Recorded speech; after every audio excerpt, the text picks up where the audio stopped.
여러분, 명절을 맞아서 이렇게 또 교회를 방문하시고 또 고향 교회로 오셔서 부모님과 함께 예배를 드리는 믿음의 가족들을 주님의 이름으로 환영합니다. 오늘 함께 우리 주일학교 자녀들, 어린 세대들도 함께 예배 드리는데요, 우리 교회의 가치는 온 세대가, 그러니까 3세대가 함께 예배를 드리는 그런 믿음의 가정을 우리가 꿈꾸고 있습니다. 우리 한번 서로 이렇게 인사 나누시면 좋겠습니다. 온 세대가 믿음의 명문가가 됩시다. 할렐루야. 아멘. 감사합니다. 한 여대생이 운전면허 학원에 가서 이제 코스 연습을 배우게 되었습니다. 근데 학원 강사가 옆에 앉아서 이제 기도를 해주다가 한 일주일 정도 지나고 나니까 아가씨 혼자 한번 해보세요라고 그렇게 차를 타게 되었습니다. 근데 차를 탔는데 계속 창문을 두들기면서 하는 말이 귀여운 짓, 귀여운 짓, 그렇게 말하라는 거예요. 왜 갑자기 나보고 왜 귀여운 짓을 하라 그러지? 당한 거예요. 원래 처음에 자기가 이 학원에 등록했을 때 자기를 가르치는 운전기사가 너무 잘생겨서 사실 마음에 있었거든요. 그런데 감옥해가지고 아무런 말이 없던 그 사람이 왜 갑자기 이제 교습이 끝날 때쯤 되어서 나에게 관심이 생겼나? 아쉬워서 그러나? 그래서 그냥 귀여운 짓 한번 해보기로 했어요. 눈에다가 이렇게 하트를 만들어서 아웅 아웅 이렇게 이제 했단 말이에요. 근데 또 그 선생님께서 멈추지 않고 문을 탁탁 두드리면서 아니 귀여운 짓 그러는 거예요. 아니 이거 정도로 귀여운 짓이 아니면 내보고 어떡하라는 거야. 갑자기 허리케인과 같은 생각이 지나가면서 아 이렇게 해야 되겠구나. 주먹을 이렇게 쥐면서 이렇게 했다는 거예요. 여러분, 제가 참 여러분들 아침부터 피곤한 몸을 깨우려고 애를 쓰고 있습니다. 갑자기 그 선생님께서 문을 벌컥 열더니만 아니 기어 후진을 하라는데 기어 후진 왜 기어 후진 안 하고 미친 짓을 하냐고. 말을 잘 알아들어야 됩니다. 사실 이제 목사들이 설교를 듣게 하기 위해서 여러 가지 많은 액션들을 취합니다. 제가 예전에 이찬수 목사님 설교를 한번 들었는데 김정은이가 우리도 고사포로 그 장성택 고모부를 처형했던 거 아시죠? 그때 이제 새벽 예배 시간이었는데 사람들이 잘까봐 이찬수 목사님 아예 이렇게까지 하더라고요. 참 목사님들도 참 애를 많이 쓴다, 그런 생각을 합니다. 오늘 본문에 나오는 이스라엘 백성들이 오늘 홍해 앞에서 전진을 해야 되는데 하나님은 광야로 이스라엘 백성들을 끌고 가시고 또 후진을 해서 홍해 앞으로 이스라엘 백성들을 데리고 갔다. 오늘 본문에서의 특징입니다. 여러분, 우리 인생은요 전진하기를 원했지만은 지난 3년간 코로나 때문에 일가 친지들도 함께 모여서 이렇게 교제하는 것도 쉽지 않았을 것 같습니다.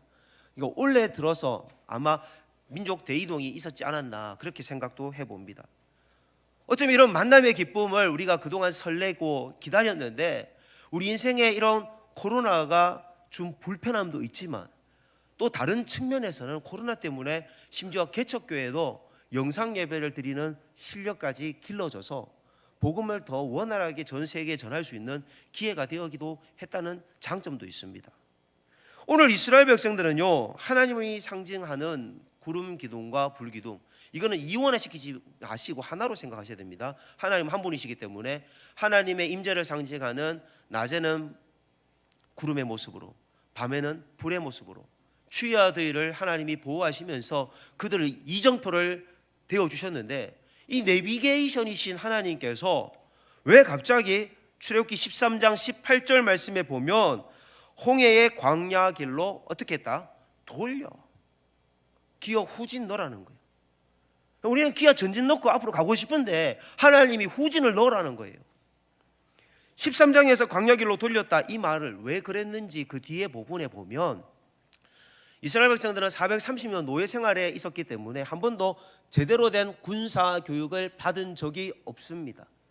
그래서 전쟁을 한번 하게 되면 겁에 질려서 그냥 바로 노예 정신이 나올 것이 하나님이 걱정되었기 때문에 출애굽기 13장 17절 앞절에 보면 이는 하나님의 말씀하시기를 이 백성이 전쟁을 하게 되면 마음을 돌이켜 애굽으로 돌아갈까 하셨음이라.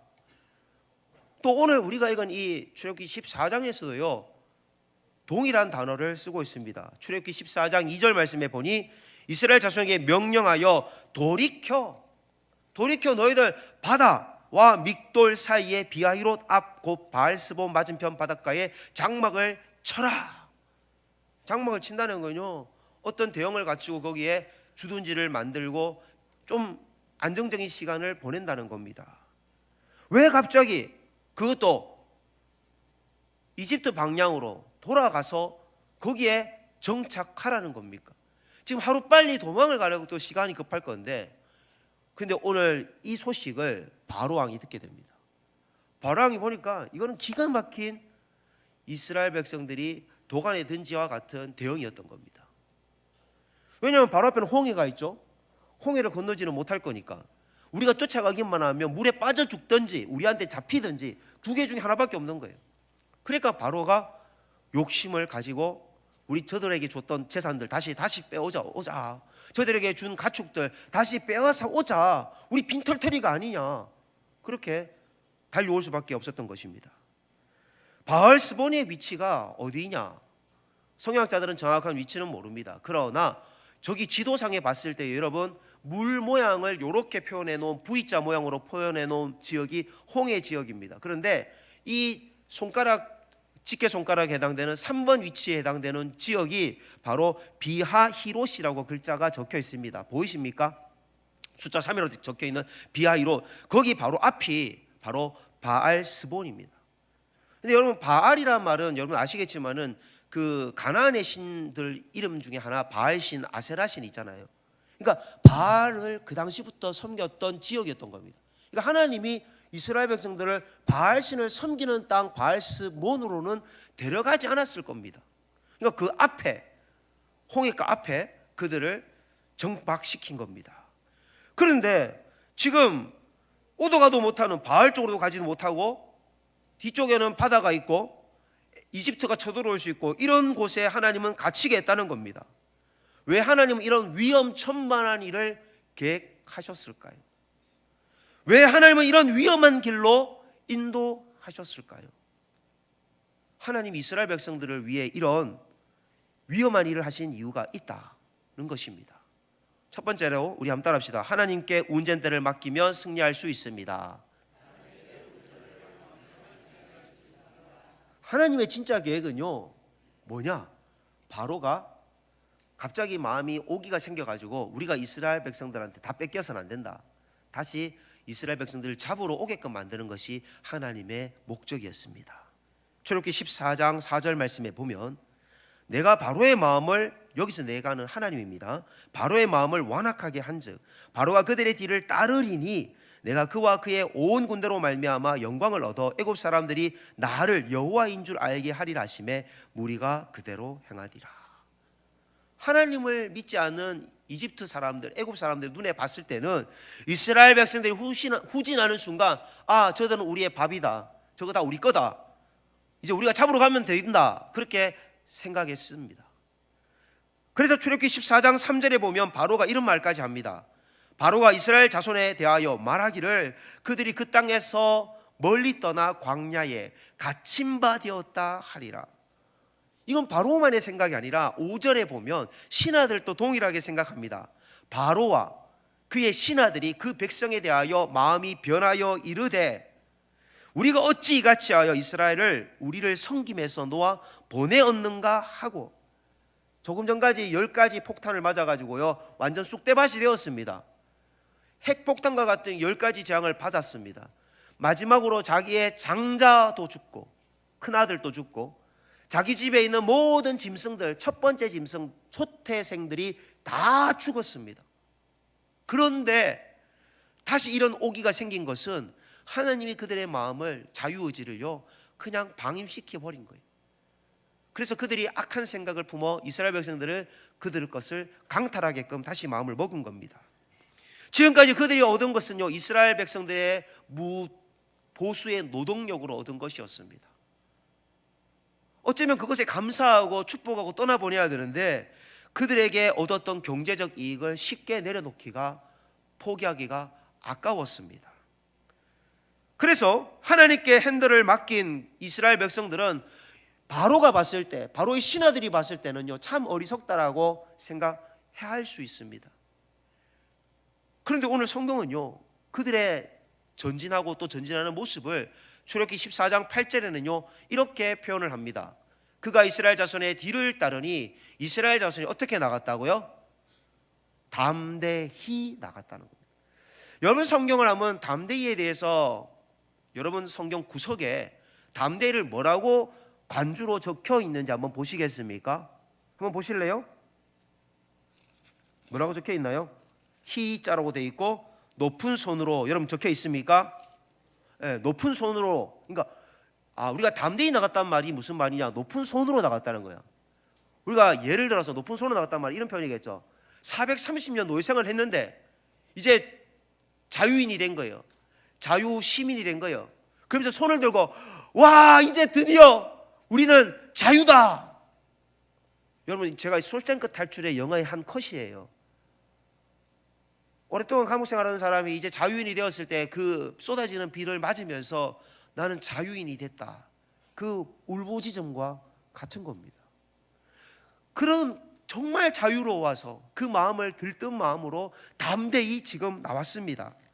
그런데 사랑하는 성도 여러분, 지금 핸들을 맡겼는데 자유인이 되었다라고 생각하고 있는데 현실은 자유인이 아니라 이집트가 지금 특별본거, 지금으로 말하면 탱크, 전차부대 600대를 끌고 막 쫓아옵니다.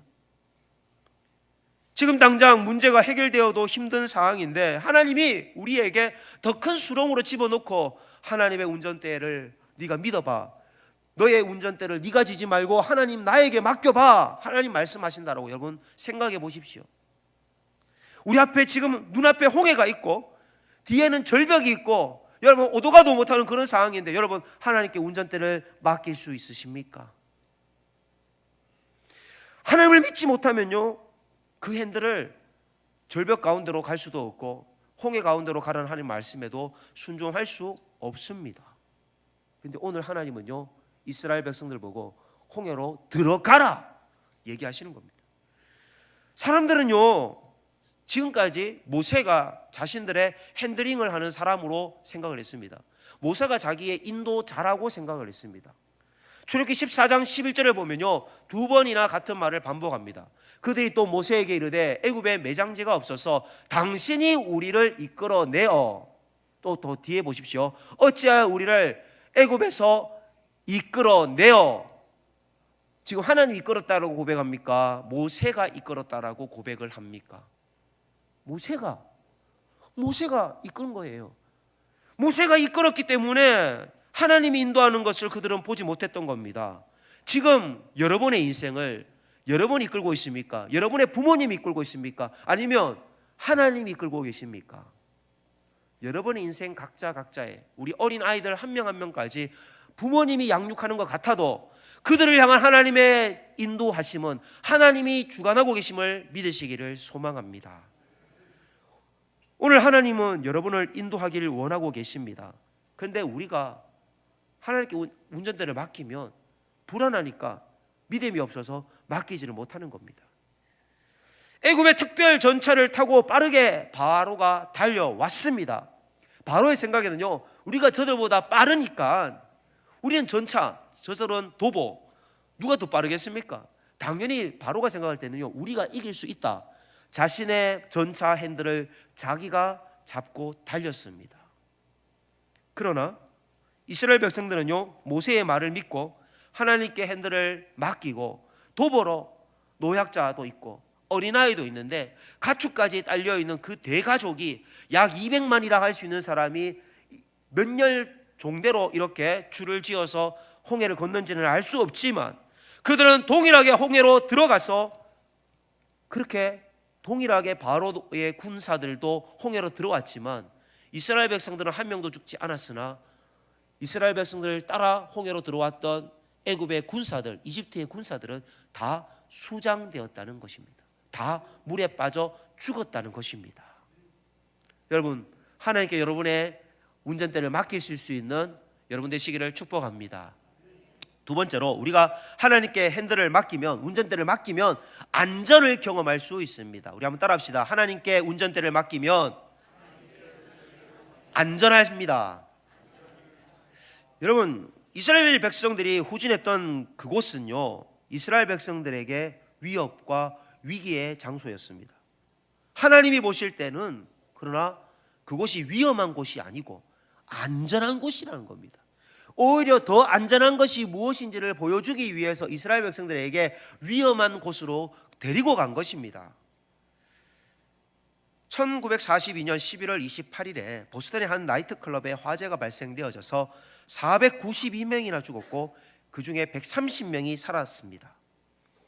그리고 매사추세츠 병원에 근무하던 정신과 전문의 에릭 린드맨 박사가 당시 구출되었던 사람들 중에 130명 중에서 100명을 심리치료를 했습니다.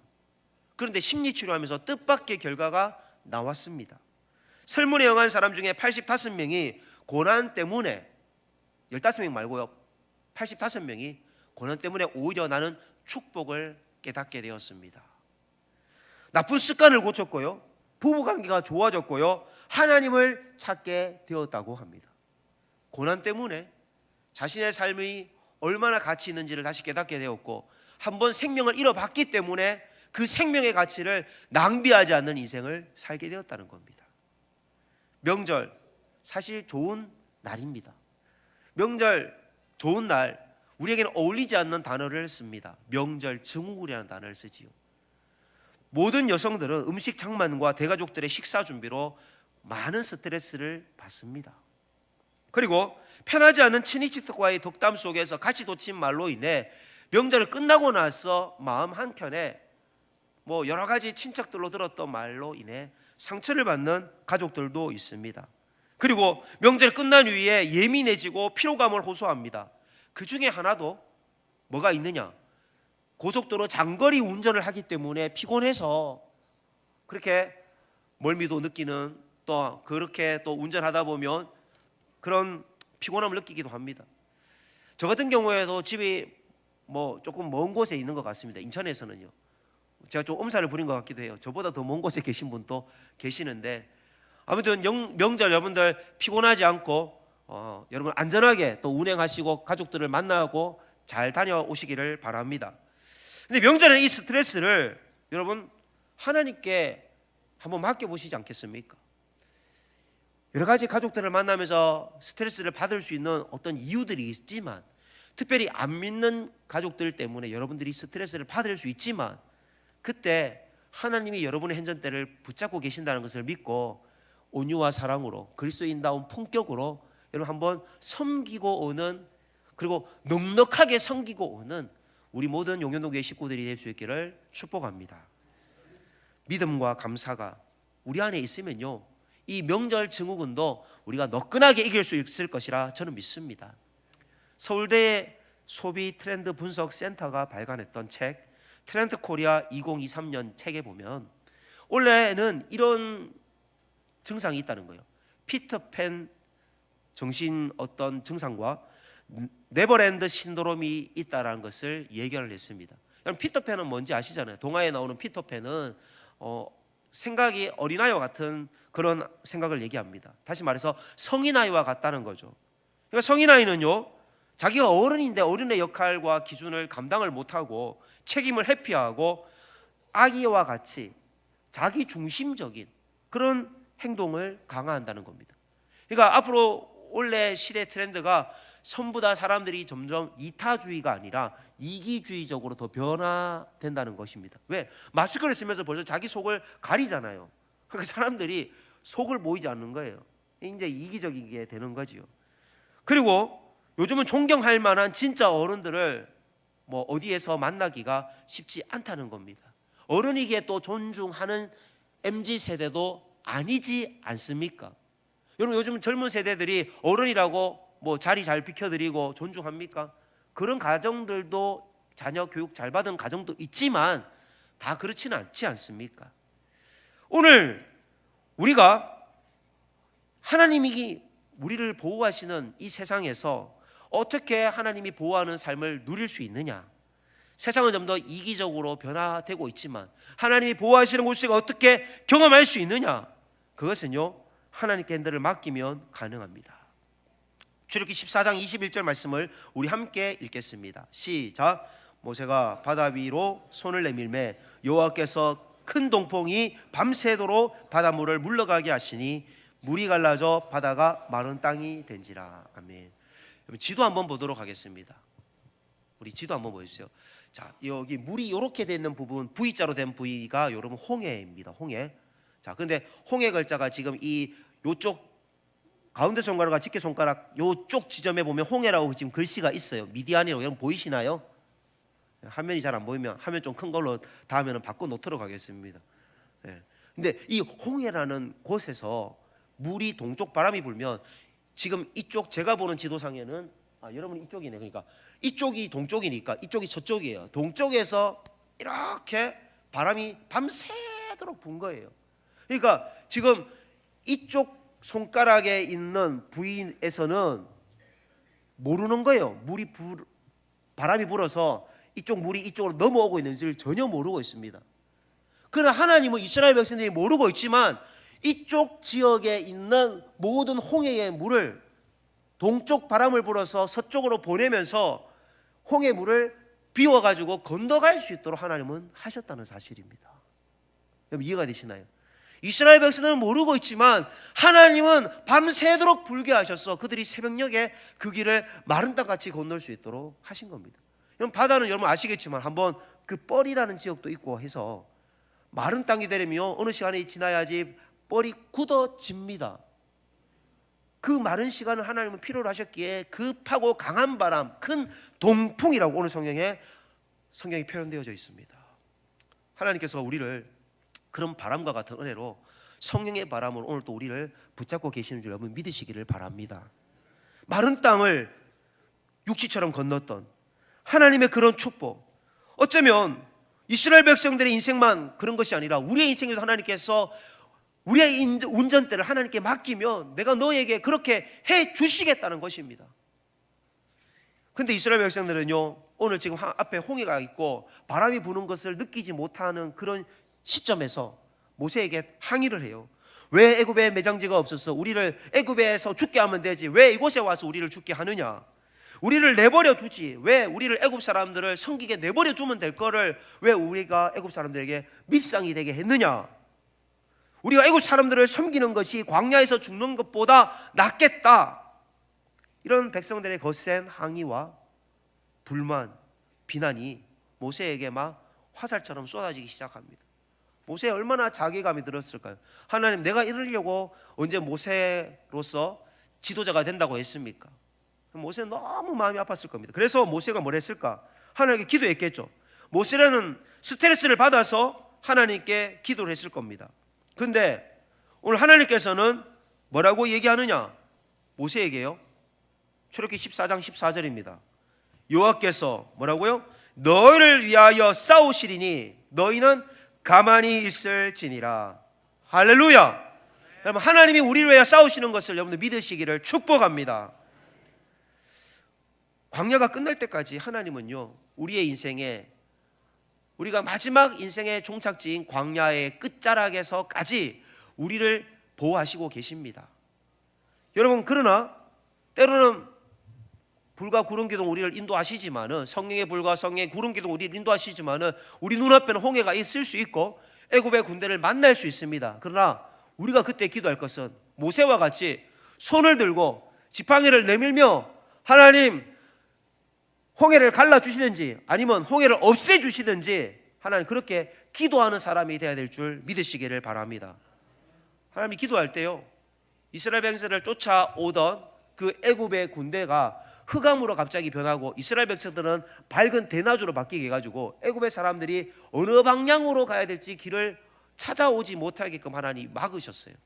그리고 애굽 사람들의 군대를 어지럽혔죠. 그랬기 때문에 또 병거바퀴를 벗겼어요. 바퀴가 이렇게 잘 달리다가 왜 갑자기 그날 사고가 났는지 정비 불량으로 바퀴가 막 벗겨지는 거예요. 전차가 달릴 수가 없게 된 겁니다.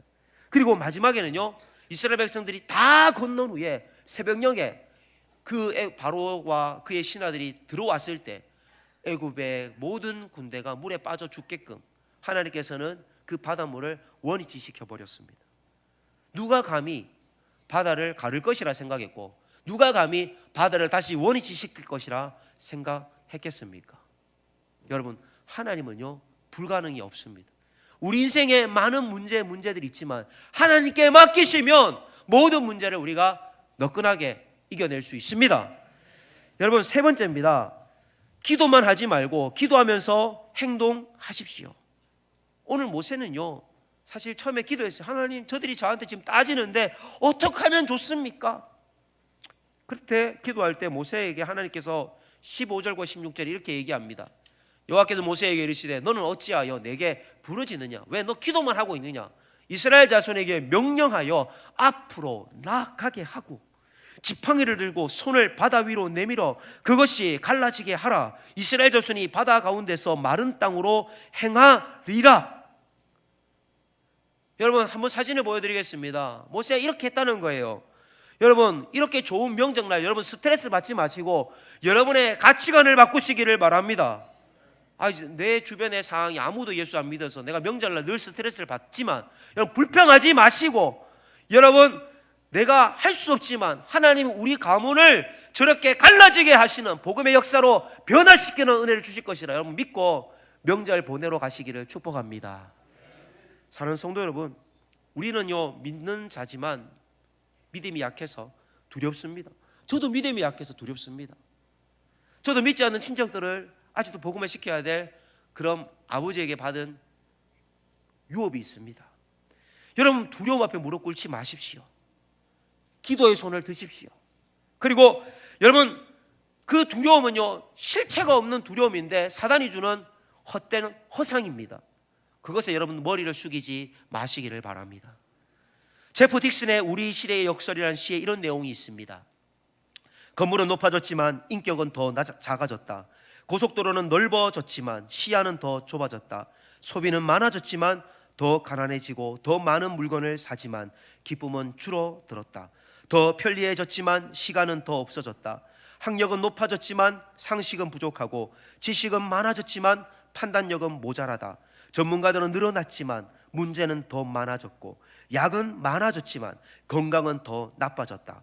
너무 분별 없이 소비하고 너무 적게 웃고 너무 빨리 운전하고 너무 성급히 화를 낸다. 너무 많이 마시고 너무 많이 피우며 너무 늦게까지 깨어있고 너무 지쳐서 일어나며 너무 적게 책을 읽고 텔레비전은 너무 많이 본다. 그리고 너무 드물게 기도한다. 가진 것은 몇 배나 되었지만 가치는 더 줄어들었다.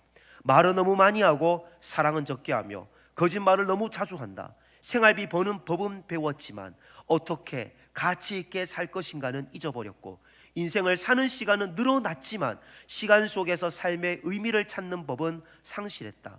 달에 갔다 왔지만 길을 건너가 이웃을 만나기는 더 힘들어졌다. 외계를 정복했을지 모르겠지만 우리 안의 세계는 잃어버렸다.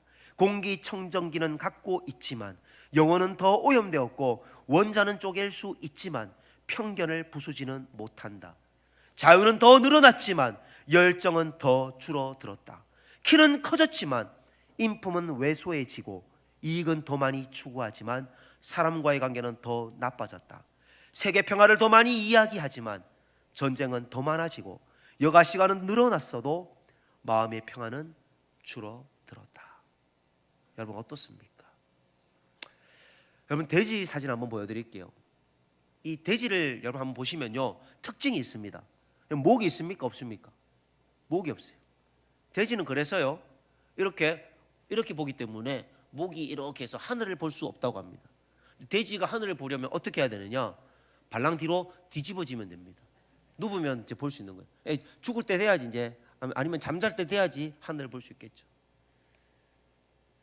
여러분 어쩌면 돼지처럼 우리가 하나님을 바라보면 되는데 돼지처럼 하나님을 바라보지 않고 그냥 세상 것에 막 꿀꿀꿀거리면서 이것도 취하고 싶고 저것도 취하고 싶고 다 내가 다 소유하고 싶고 소유의 욕심, 명예, 권력, 돈에 대한 욕심, 돼지처럼 우리가 그렇게 탐내고만 있지는 않습니까?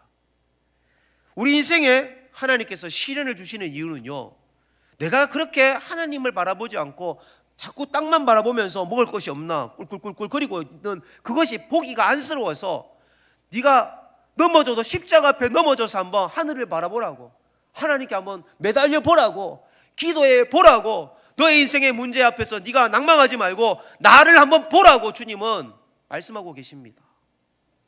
모세가 의지했던 그 지팡이, 우리 사랑하는 어린이 친구들, 여러분 이게 지팡이로 한번 가정해 봅시다. 여러분 이 지팡이가 살아있습니까? 죽었습니까? 여러분 지팡이 나무가 살아있는 나무예요? 죽은 나무입니까? 뿌리가 없는데 죽었잖아요. 그런데 그 지팡이가요 행한 일을 보면요, 뭐 갑자기 나일강의 물을 피로 바꾸고요, 막 살아있는 것처럼 역사를 합니다. 뱀으로 바뀌고요 지팡이가. 또 이 지팡이를 칠 때마다 뭐 모든 이스라엘 백성들은 아무 문제가 없는데 애굽 땅에만 재앙이 임합니다. 이 지팡이를 가지고 반석을 쳤더니만 물이 쏟아나기도 했고요, 바다를 향하여 내밀었더니만 이 지팡이가 어떻게 됐다고요? 땅을 가르는 역사가, 바다를 가르는 역사가 나타났습니다. 여러분 하나님의 역사는요 죽은 것도 사용하셔서 일을 하십니다. 하나님은 나일강의 물도 피로 바꾸셨어요. 그 더러운 나일강 물도요. 그리고 하나님은요 파리도 성경에 사용하셨습니다. 하나님은요 개구리도 우리 친구들 사용했을까요? 안 사용했을까요? 사용하셨어요. 그러면 세상에 여러분의 부모님들이 그렇게 아끼고 사랑하는, 그리고 하나님이 자기 아들, 외아들을 죽이시기까지, 예수님을 죽이시기까지 여러분들을 사랑하는 하나님께서 여러분을 사용하실까요? 사랑하는 친구들, 안 사용하실까요? 여러분 무조건 사용하십니다. 살아있는 여러분을 통하여 하나님은요 여러분이 꿈을 가지고 하나님 앞에 기도해서 하나님 쓰시기를 원하고 계십니다. 여러분 축구 잘하는 친구가 되려면 어떻게 해야 되죠? 축구 잘하는 친구들 풋살 학원에 가서 레슨을 받아야 돼요. 축구하는 교실에 가서 배워야 됩니다. 야구 잘하려면 어떻게 해야 되죠? 우리 친구들 너무 어려운 질문이에요. 자, 오늘 문제를 맞추는 친구들에게 1층 로비에 있는 선물을 뽑을 수 있는 기회를 드리도록 하겠습니다. 우리 그렇죠. 연습해야 돼요. 예. 한번 뽑을 수 있는 기회를 드리겠습니다. 역시 반응은 물질적인 보상이 돼야 돼요. 한 번 더 기회를 드릴게요. 우리 친구들 자다가 지금 내가 기회를 놓쳐서 지금 후회하는 친구도 있을 거예요. 다시 한번 기회 드리겠습니다. 여러분 농구를 잘하면 어떻게 해야 될까요? 한 번 한 친구 말고 우리 김준호 집사님 아들을 너무 잘 키우셨어요. 예. 자, 다른 친구는 용감한 친구가 미인을 얻는 것처럼, 우리 최민 집사님의 딸, 그래요, 맞아요. 동일하게 하나 더 할 수 있도록 기도드리겠습니다. 여러분 뭐냐? 연습을 하면 되는 거예요. 운동도 마찬가지고요, 공부도 마찬가지예요. 공부를 잘하고 싶으면요, 하나님 저 공부 잘하겠어요. 맨날 기도만 하고 있으면 공부를 잘할까요? 아닙니다. 공부하기 위해서 엉덩이 붙이고 책상에 앉는 훈련, 텔레비 보기보다는, 핸드폰 보기보다는 책상에 앉아서 많은 책들을 읽는 훈련, 이런 것들이 여러분의 생각을 키우고 여러분의 꿈을 준다는 겁니다. 우리 사랑하는 용현동교회 친구들이 그런 믿음의 꿈을 가진 자녀들로 하나님 앞에 기도하고 공부도 열심히 하고 운동도 열심히 해서 건강하게 바른 생각으로 크게 쓰임 받기를, 5대양 6대주를 누비는 믿음의 자녀들 될 수 있기를 축복합니다. 사랑하는 여러분, 하나님은요 오늘 우리를 통해서 어메이징한 일, 놀라운 기적을 일으키기를 원하고 계십니다. 오늘 우리 자신의 핸들을 여러분 쥐고 가시겠습니까? 아니면 하나님께 맡기시겠습니까? 유명한 설교자 찰스 스펄전 목사님은 이런 말을 했습니다. 인간의 마지막은 하나님의 시작이다. 여러분 우리가 아무것도 할 수 없다고 하나님께 맡길 때, 그때가 하나님의 시작입니다. 우리 하나님께 맡기는 마음으로 함께 찬양드리겠습니다.